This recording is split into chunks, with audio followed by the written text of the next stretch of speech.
네, 여러분 안녕하세요.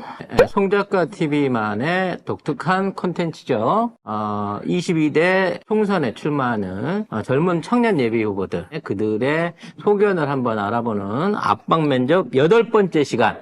오늘은 인천 서구을 예비 후보 모경정 후보 함께 했습니다. 반갑습니다. 모경종이라고 합니다. 인천 서구을에 예비후보로 등록한 상태고요.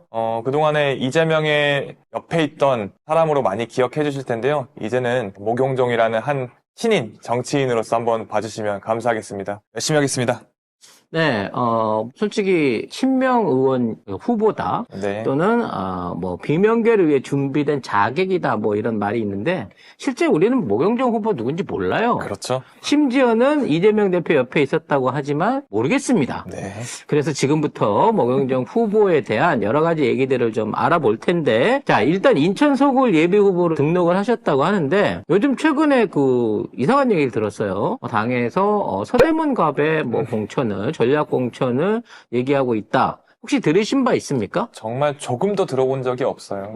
저도 그럼, 당황스럽네요. 그럼 당사자의 의견 없이 그렇죠. 이런 기사들이 뜨고 있는 거 봐서는 아마도 모경정 후보의 어떤 능력과 어떤 경력을 인정해가지고 조중동이 썼을 리는 없고, 뭔가 이제 모경정 후보가 현재 지역구에 나오는 거를, 약간 좀 꺼려하는 사람에 의한 언론 공작이 아닌가라는 생각이 드는데, 아무튼 현재는 인천 서구의 예비 후보로 등록을 하셨다고 합니다. 자, 모경정 후보, 기본적인 거, 이거 미팅할 때, 무슨 색깔 좋아하세요랑 비슷한 건데, 성장 배경에 대한 말씀을 좀 들어볼까요? 사실 성장 배경을 저는 누구의 자식으로 태어나서 그런 게 좀 진부하다 생각했는데 그럼요. 자소서는 넘겨주시고 그렇죠. 출신 지역하고 학교, 학연 네. 그 정도 간단히 정리해 주시면 될 것 같아요. 그래서 저는 중학교를 광주에서 나왔고요. 어디 광주죠? 전라도 광주. 전라남도 광주. 네, 전라남도 광주에 나왔고 고등학교는 조금 열심히 공부를 해서 네. 시험 봐서 들어갔습니다. 전주에 있는 상산고등학교라고 하는 수학의 정석 아시죠? 네. 홍성대 이사장이 만든 학교입니다. 다사고를 나왔고 재수를 1년 한 다음에 와신상담에서 연세대학교 도고동문학과를 졸업을 했고요. 네. 그 다음에 ROTC 장교로서 인간에서 최전방 지피장으로서 2년 복무를 하고 그리고 전역을 해서 행시 준비를 했습니다. 제가 네. 국민을 위한 일을 하고 싶다 해서 행시 준비를 하다가 이재명 대표께서 지사 시절에 본인의 청년 정책을 담당하는 비서관을 공개 채용을 뽑겠다.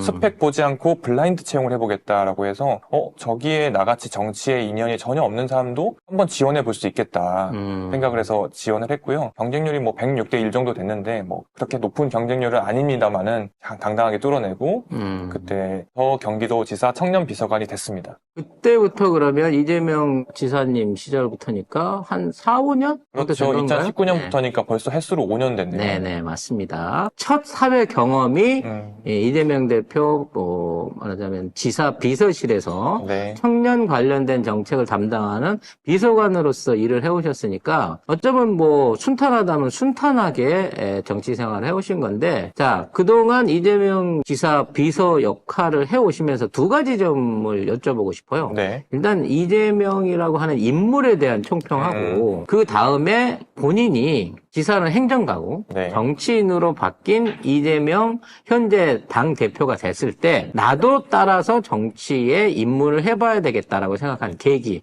요걸 순차적으로 한번 들어보고 싶거든요. 먼저 이재명 당시 지사 어떤 분이셨어요? 지사 시절에는 정말 말 그대로 행정으로서 모든 거를 밀어붙이고 그 다음에 안 되는 건 안 된다고 말하시는 그런 카리스마 있는 모습만 열심히 봐왔다고 생각을 하고요.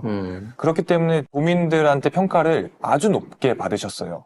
그런 점에 있어서 한다고 하는 거는 하고 안 되는 거는 괜히 약속하지 않는 그런 칼 같은 그런 모습들을 많이 봐왔고 그게 결국 본인의 성격에서 나온 게 아닌가라고 생각을 하고 있습니다. 절대 안 될 약속은 하지 않는다. 문제될 일은 하지 않는다. 하지만 꼭 필요한 일은 최우선순위로 무조건 이뤄낸다. 이게 대표님의 성격이자 본인의 스타일이라고 생각을 하고 있습니다. 이재명 대표의 성남시장 시절부터 네. 경기도지사 시절은 말 그대로 고난의 연속이었다고 맞아요. 그러더라고요. 끝없는 감찰에 지속적인 조사, 그럼요. 감사 같은 것들을 받았다고 하는데 그 당시에 옆에서 보기에 어떠셨나요? 그때 그 당시에 받았던 어떤 박근혜 정부의 일종의 압력이랄까? 겁니까? 아니면 다른 기관들이나 다른 그 행정부서하고의 갈등 같은 것들 어떻게 그때 겪어보시고 극복해내셨던가요? 일단 저는 성남시장 시절에는 같이 있지 않아서 그 더 고난의 시절은 잘 모릅니다만 경기도지사 시절 제가 임용돼서 지사님과 함께한 시절에는 2심 때 패소 판결이 난 이후였어요. 선거법 패소 판결이 있었을 때. 그래서 다들 많이 걱정하시기도 하고 그만큼 언론에서 이미 경기도지사가 됐고 이미 1심에서 승소했는데 2심에서 다시 패소가 함으로써 여러 가지 압박들이 많이 들어와 있었죠. 근데 거기에 절대 굴하지 않는다.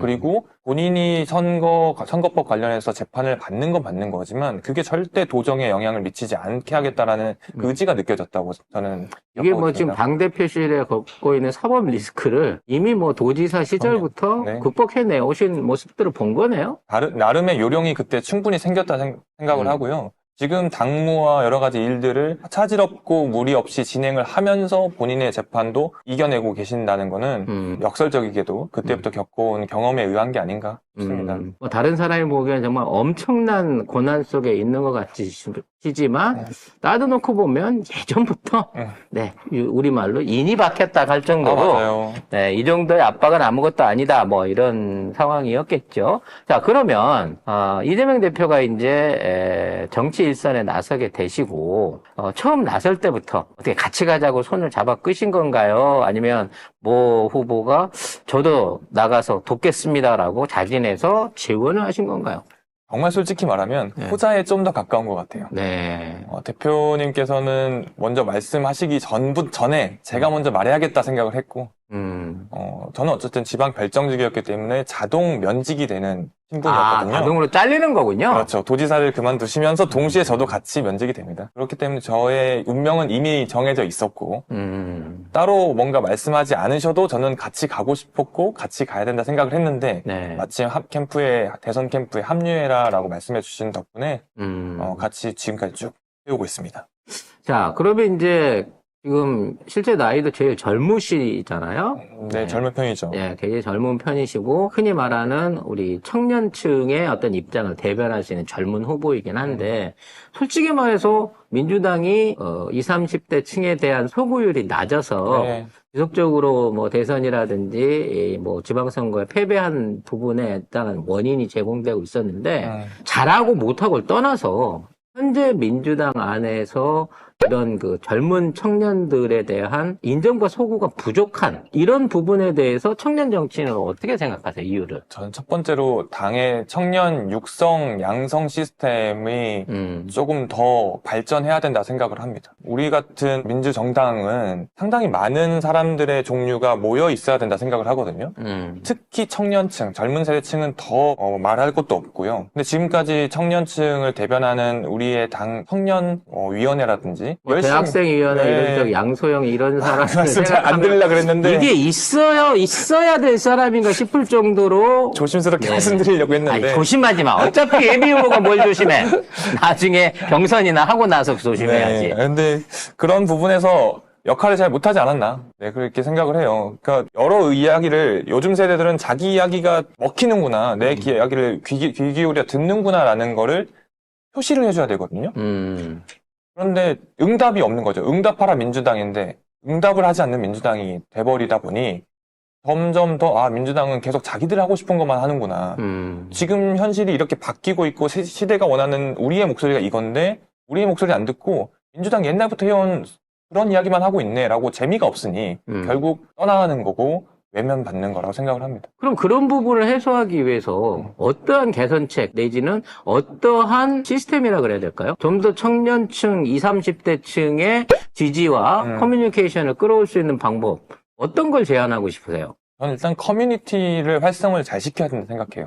커뮤니티라면 뭐 여러 가지 뭐 진보 커뮤니티, 보수 커뮤니티 이렇게 불리는 데도 많기도 하고 당에서 나름 커뮤니티를 만들려고 노력도 하는데 만들어 놓는 건 만들어놨는데 운영 자체가 안 되는 거죠. 좀 다양하게 이야기를 할 수 있는 상대 당이긴 하지만 예전에 이제 대구시장 지금 하고 계시는 홍준표 시장 같은 경우도 콩카콜라 같은 거 그런 뭐 흥청 망청 막 하면서 하잖아요. 그게 지금 세대에게는 먹히는 거죠. 그리고 뭐 이준석 대표 홍준표 전 대표 같은 경우도 본인의 어떤 유튜브 채널을 통해서 계속 내가 당신들의 이야기를 듣고 있어요라고 말을 할 수 있잖아요. 그 사람이 잘하고 못하고를 떠나서 그런 시도 자체는 충분히 벤치마킹 해야 된다고 생각을 합니다. 그러면 앞으로 민주당의 청년 정치인으로서 간판으로서 간판 감사합니다. 이게 어차피 지금 없잖아. 양소영 나가고 났으니까 박지원하고 양소영은 난 대표라고 보고 싶지 않거든. 그러면 청년 정치인의 대표로서 이번 총선 결과에 상관없이 꾸준하게 그 역할을 하실 각오와 준비는 돼 있으신 건가요? 당연하죠. 사실 얼굴을 내밀고 제 이름을 걸고 이렇게 선거에 뛰어든 만큼 앞으로 저는 그 책임감과 사명감을 가지고 움직이겠다고 선언한 거나 마찬가지거든요. 맞습니다. 그런 각오가 예를 들어 나를 당선시켜 주세요가 아니라 제가 민주당의 발전과 또는 제가 할 수 있는 20, 30대층을 소구하기 위해서 제가 제 역할을 하고 싶습니다라는 각오와 포부 같은 게 사실은 더 듣고 싶은 거거든요. 맞습니다. 당선이 중요한 건 아니니까 정치 맞습니다. 이번에 당선되고 말고에 관련된 걸로 이길 건 아니니까 맞습니다. 그런 면에서 앞으로 모경종 후보의 얘기들을 더 많이 들어보고 싶습니다. 근데 이제 기존의 지역구 결정을 인천 서구 의뢰하셨어요. 네. 심지어 현역 의원이 지역장으로 있는 지역이란 말이에요. 네. 그러다 보니까 이제 뭐 이재명 대표가 표적 공천했다. 그 사람을 날리기 위해서 한 거 아니냐. 이런 오해도 사고 있는데 자 서구 의뢰 예비 후보로 등록한 이유가 뭡니까? 일단 확실하게 하고 가야 되는 거는 네. 대표께서 보내신 게 전혀 아니다. 당연하겠죠. 모두가 대표가 아실 거예요. 보내주면 좀 좋은데 꽂아줘야지. 솔직히. 네. 제가 서구 사이라고 열심히 하고 다니는데 네. 저는 아까 말씀드린 것처럼 지역이 전라남도 광주 쪽에서 전라도 광주 쪽에서 살아왔고 지금도 부모님 거기 계시고요. 상경에서 공부를 하다 보니 서울에서 공부하고 이렇게 생활을 했는데 처가 되는 동네는 제가 연애를 한 10년 했거든요. 10년 전부터 계속 뵙고 장인어른 되신 분이랑 그러다 보니 그 지역에 대해서 제가 애착심이 자연스럽게 생겨버렸어요. 그 지역이 서구 의뢰인가요? 그렇죠. 부인 따라서 서구 의뢰다가 일각에서는 저보고 전략 결혼을 했다라고. 그러네요. 아니 뭐 진짜 표적 공천을 하려고 치면 광주에다 꽂아줘야 되는 건데 서구의 사위 후보로 꽂힌 거를 보면 제가 보기에도 이게 무슨 전략 공천이나 자객 공천이라고 보기에는 조금 엄살이 심하지 않나라는 생각을 해봅니다. 그러면 지역에 관한 이제 후보로 등록을 했기 때문에 최소한 네. 현재 서구 의뢰 당면에 있는 문제와 앞으로 뭔가 서구를 바꿔갈 비전 정도는 여러분들한테 일단 경선 아직 치르지 않았지만 네. 얘기를 해드리는 게 좋을 것 같거든요. 맞습니다. 분석과 문제점, 해결책까지 네. 자 간단하게 기승전결로 연결을 한번 표현을 해주십시오. 서구를 보니까 일단 첫 번째 시설적으로는 5호선 문제가 가장 큽니다. 우리 5호선이 연장을 해서 서구 을 지역, 검단 지역까지 거쳐서 김포로 나가는 이 안에 대해서 여러 가지 이야기가 나오는데 그 김포로 가면 서구 을은 자동으로 가는 거 아닙니까, 검단은? 아닙니다. 이게 그래서 얼만큼 찍고 넘어가느냐가 중요한데 원래 예전부터 우리 지금 서구 을 지역, 검단 신도시부터 원도심까지 지나서 가는 걸로 인천시안이 되어 있었는데 이번에 국토부에서 대광리에서 내놓은 중재안이랍시고 나온 게 들어오다 말고 심지어 바로 김포로 나가는 거예요. 여기서 이제 문제점이 생기는데 신도시 분들은 일단 빨리 착공이라도 하자. 왜냐하면 9년, 10년 후에 생기는 건데 아니 지금 원도심 이야기 들어주다가 우리 것도 지금 늦춰지게 생겼다라는 이야기가 나오고 원도심 분들은 아니 원래 우리도 오기로 되어 있는데 이거 빨리 결정 다시 바꿔야 된다.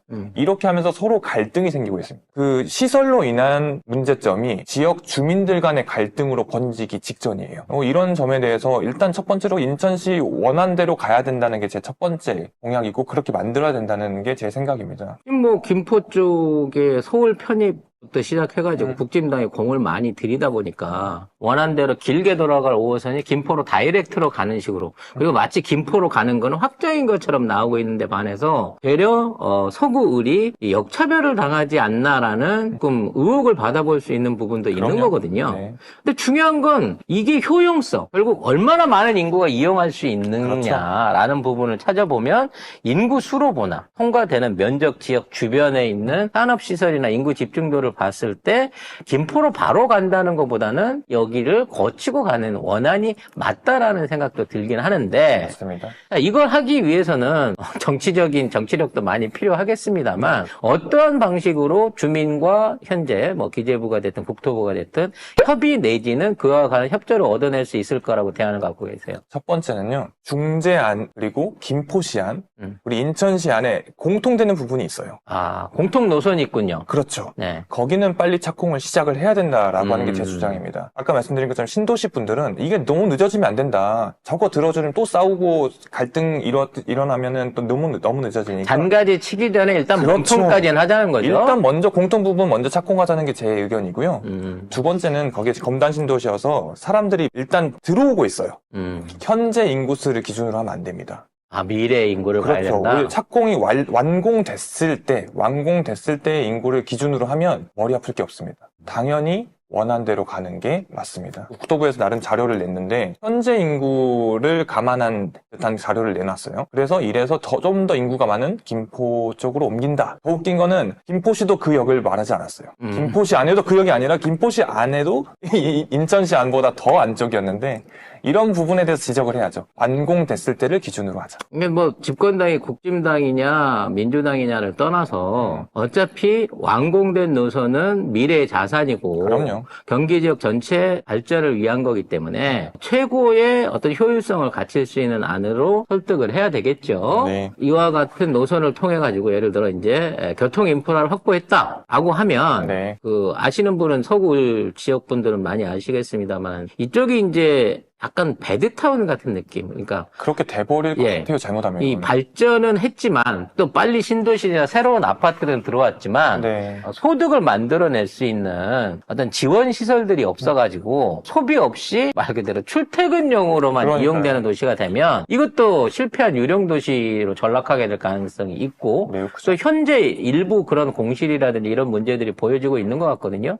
그렇게 되면 그 배후 단지를 어떤 방식으로 먹거리를 만들어낼 거냐라는 부분에 대한 대안이 필요할 것 같은데 이건 뭐 옆에 후보가 흉내낼 수도 있겠습니다만 허심탄회하게 젊은 아이디어로 무슨 생각을 갖고 계십니까? 일단 서구 을지역, 특히 이제 검단구로 분구되는 지역만 일단 먼저 보자면 네. 검단 신도시 지역, 방금 말씀하신 것처럼 막 대규모 단지가 들어오고 있는 지역이 있고 검단동, 마전동 이쪽에 원도심이라고 불리는 지역이 있습니다. 이 두 지역을 이어주는 거기에 없는 것이 재래시장, 전통시장 이런 게 전혀 없어요. 문화를 향유할 수 있는 공간 자체가 없는데 신건물만 짓고 커다란 그렇죠. 상가만 짓고 그래서 막 계획도시처럼 돼 있잖아요. 그럼요. 보니까 상가하고 레지던스 호텔이 막 섞여 있는 그렇죠. 정말 희한하게 숙박시설만 있고 사람들이 거주하고 누릴 시설이 없는 그럼요. 그런 류가 지금 돼 있는 거란 말이죠.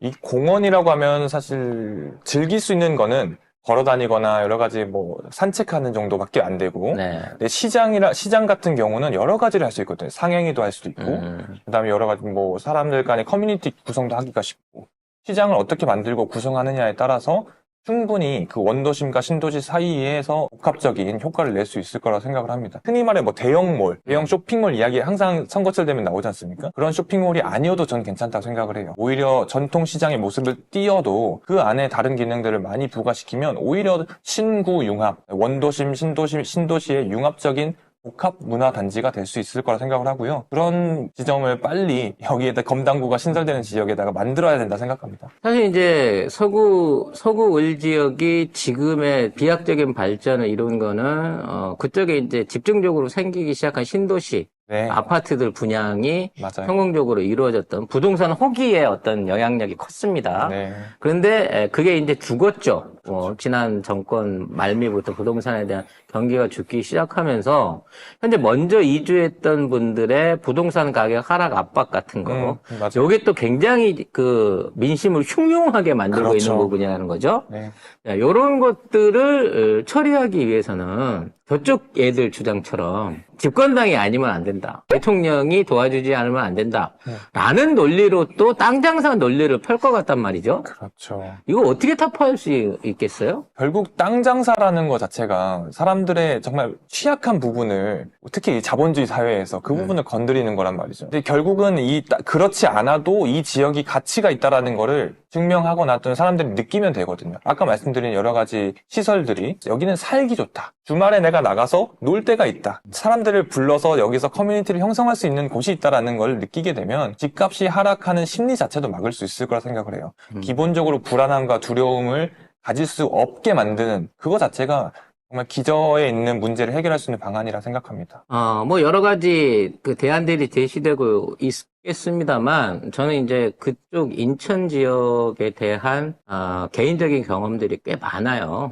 개발 초기 단계에 관계되는 일을 잠깐 할 때 가장 많이 등장했던 게 중국 관련된 관광들하고 네. 중국인 전용 카지노부터 시작해가지고 각종 쇼핑센터 위락시설 같은 것들을 유치하겠다고 어마어마하게 뻥을 치고 부지를 확보하고 공사를 시작했다가 그게 전부 다 지금 다 폐허 상태에 있거든요. 검다는 거기에 상처가 좀 있어요. 네. 두바이 중동 자본 들어와서 만든다고 했다가 그것도 막 거의 사기와 가깝게 당했다라고 평가를 받고 있고. 그러니까 그 당시에 개발업자들이 되지도 않을 그런 공약들을 바탕으로 해가지고 네. 그때 되면 땅값 오른다, 집값 오른다 그래갖고 싼 아파트나 상가들을 미리 팔아먹어버리고 그러니까요. 결국 그 핵심 시설들에 대한 약속을 안 지켰거든요.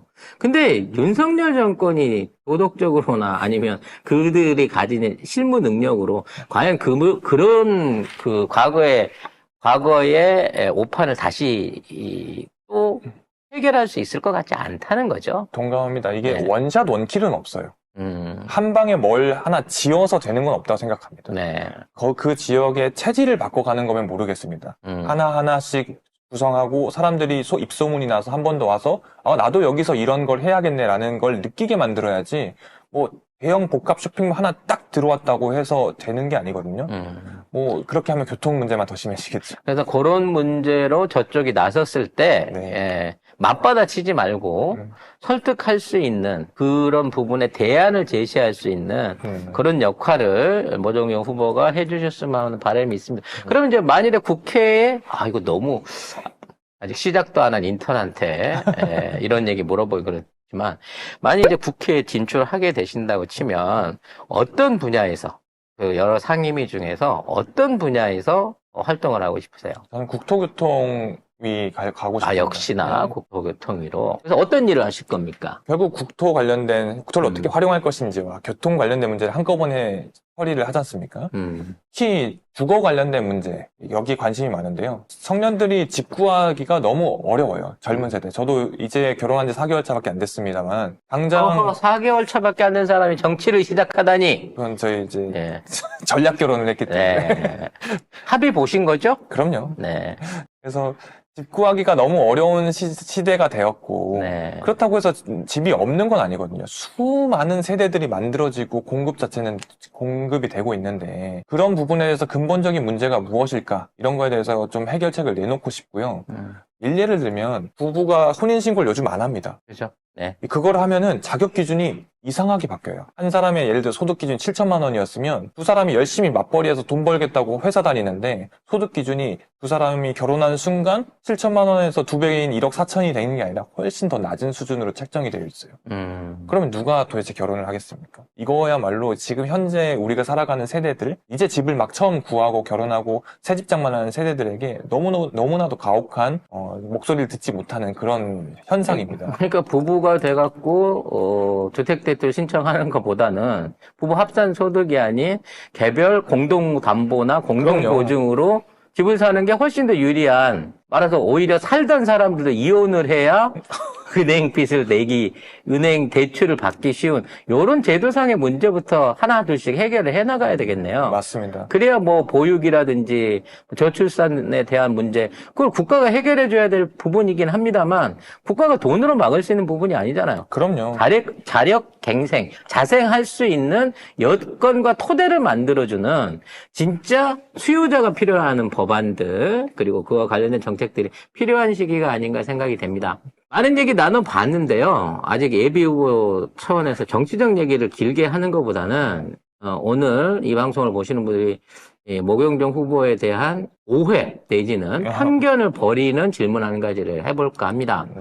많은 분들이 이제 이재명 후보하고 너무 가까이 밀착해 있는 뭐 이런 관계이시고 뭐 정치 인문 아니 사회생활 자체를 이재명 후보가 같이 해왔으니까 그래서 이재명 후보 옆에서 어떤 덕을 보기 위해서 개항의 덕을 보기 위해서 서울에 왔다든지 네. 또는 이재명 대표가 본인의 어떤 행정 정치적인 입지를 강화하기 위해서 모경종 후보를 끌어들였다든지 뭐 이런 식의 즉 정치인 모경종이 아니라 개항을 국회의원 플러스 모경종으로 오해하실 수 있는 부분들이 분명히 있어요. 이게 이제 까마귀 날자 배 떨어진 거랑 비슷하긴 한데 네. 그래서 그런 부분 하에서 당대표가 무슨 뭐 다리 놓고 공단 활성화시키고 이런 걸 하라고 지금 우리가 이재명 대표를 지금 경선 붙이고 국회의원 나가시게 한 게 아니니까 이재명과 별도의 모경종으로서의 정치인의 포부 그리고 앞으로 정치에 대한 각오를 좀 독립적인 자신의 입장에서 강하게 좀 어필을 해주셨으면 좋겠습니다. 어제 출마 선언했거든요. 네. 출마 선언에 제가 나름 공들였던 이야기 중에 하나가 네. 평범한 사람이었어요. 저는 평범하게 살아왔고 현재 평범하게 살고 있는 일반인에 불과하다. 네. 평범한 사람이어서 볼 수 있는 많은 것들이 있거든요. 이미 자기가 가지고 뭔가를 많이 가지고 기득권이 되면 보이지 않는 것들이 분명히 있어요. 맞습니다. 그런 분들보다도 더 평범한 사람들의 이야기를 대변할 수 있는 사람이 되고 싶다라고 출마 선언에 담아냈고 그 일례로 1시간 더 여유롭게 출근하고 1시간 더 빨리 퇴근할 수 있는 그런 사회, 그런 인프라를 만들고 싶다라고 제가 선언을 했습니다. 너무나도 필요하잖아요. 1시간 더 잘 그죠. 여유있게 지금은 나가는 게. 출퇴근에 3시간, 4시간을 써야 되는 그렇죠. 지역적 한계를 갖고 있는 지역의 주민들한테는 꼭 필요한 공약일 수 있겠네요. 길 위에서 뿌리는 시간이 너무 많아요. 그런 것처럼 저는 그럼 도대체 이게 왜 그동안에 해결이 잘 안 됐느냐. 우리 세대, 지금 살아가고 있는 세대의 목소리가 반영이 안 되고 있다라는 생각이 들었어요. 흔히 이제 청년 세대로 많이 묶어버리는데 청년이란 단어가 조금 너무나 좀 불성실한 단어라 생각을 하고. 35세까지 청년이라고 그러던데. 어떤 데는 39세로 되어 있고, 네. 정치권에서는 45살까지 청년이라고 합니다. 의원들은 45살까지 청년 의원이라고 얼마나 하군요. 웃깁니까, 네. 네. 그래서 청년이라고 묶을 필요가 없다라고 생각합니다.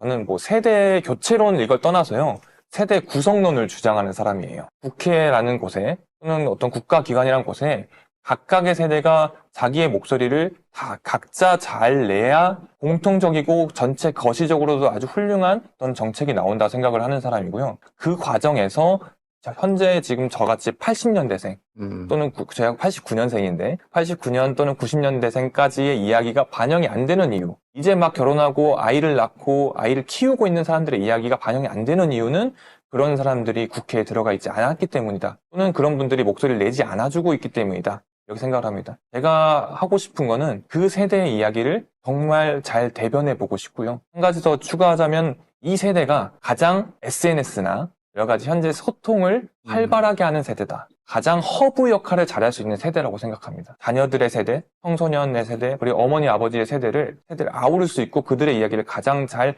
모아내고 이야기할 수 있는 세대가 저의 세대라고 생각하고 그 세대의 기수로서 한번 나서보고 싶습니다. 네, 참 절절하게 가슴에 와닿는 게 저는 80년대 학번이기 때문에 세대가 많이 차이가 나면 굉장히 젊은 이 정치인을 만나는 거고 후보를 만나는 건데 이 후보가 예를 들어 강남에 나왔다고 하면 또는 뭐 어디 경북 안동이나 네. 뭐 전라도 광주에 나왔다고 하면 정치의 지향점이 다를 수 있다고 생각합니다. 뭐 민주화의 성지부터 시작해서 네. 여러 가지 먹힐 수 있는 캐치프레이즈가 다르겠죠. 근데 인천 서구을이라고 하는 지역에 어떤 특수성을 여러분들이 좀 생각을 해보시면 지역 주민들한테 호소를 드리자면 진짜 그 지역에 들어와서 사는 사람들이 부자이거나 네. 생활 여건이 우수해서 들어오는 사람들이 아닙니다. 네. 첫 직장 또는 첫 주택, 첫 번째 보금자리를 만들고 강남에 살면 좋죠. 강남에 구할 수 있으면 좋은데 그럴 수 없기 때문에 지금 외곽에다가 1시간 이상 가는 통근 시간을 각오하고서 보금자리를 펼친 거고 그 안에 있는 불편함을 감수하면서 내일을 보고 일하는 세대들이란 말이에요. 대부분 젊은 분들이 거기 가서 많이 모여 있다는 겁니다. 근데 그런 세대들의 목소리를 대변할 수 있는 정치인이나 정치 구호가 나서지 않는 상황에서 공허하게 여기다가 막 유니버셜 스튜디오를 세우겠 아니 그거 세우면 내 출퇴근하는 거하고 무슨 상관이 있냐고. 오히려 교통이 더 혼잡해집니다. 그냥 주말에 놀러 오는 사람들의 그냥 현지 거주민들만 힘들어진단 말이에요.